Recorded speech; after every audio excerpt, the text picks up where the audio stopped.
Hi friends, அனைவருக்கும் வணக்கம்.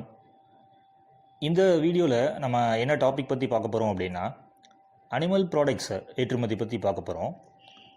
Animal products பார்த்திங்கன்னா இந்தியாவில் இருந்து அதிக அளவில் எக்ஸ்போர்ட் ஆகிட்டு இருக்குது. மெயினாக பார்த்திங்க அப்படின்னா அனிமல் ப்ராடக்ட்ஸில் மில்க்கு, மீட்டு அண்ட் எக்ஸு. ஸோ இது அதிக அளவுக்கு இந்தியாவிலேருந்து ஏற்றுமதி ஆகிட்டுருக்கு. அண்ட் ஆல்சோ பார்த்திங்கன்னா நம்ம நாடு one of the largest producer of milk.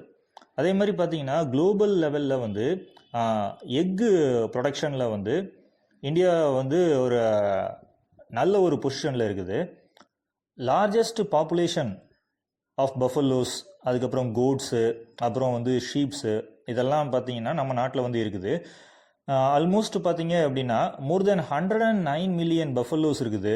அதே மாதிரி மோர் தென் 148 மில்லியன் கோட்ஸ் இருக்குது. And also more then 74 million ships இருக்குது. இதெல்லாம் பார்த்தீங்கன்னா ஃபார் த பாஸ்ட் இயரில் சென்சஸ் எடுத்த ஒரு ரெக்கார்டு இது. அதாவது அனிமல் ப்ராடக்ட்ஸ் அதில் மெயினாக எது ஏற்றுமதி செய்யப்படுது அப்படின்னா பஃபலோ மீட், அப்புறம் sheep or goat meat, poultry products, animal casings, milk and milk products and natural honey. So இதெல்லாம் அதிக அளவில் இந்தியாவிலேருந்து ஏற்றுமதி செய்யப்பட்டுருக்கு. ஸோ இந்தியன் பஃபலோ மீட்டுக்கு பார்த்திங்கன்னா ஒரு நல்ல ஒரு டிமாண்ட் இருக்குது இன்டர்நேஷ்னல் மார்க்கெட்டில்.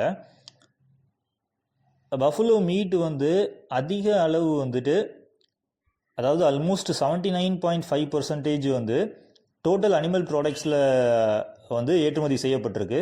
அதாவது எந்த வருஷத்துலன்னு பார்த்தீங்கன்னா இந்த ரெக்கார்டு 2021, 2022 டைமில் நல்ல லெவலில் ஏற்றுமதி செய்யப்பட்டிருக்கு.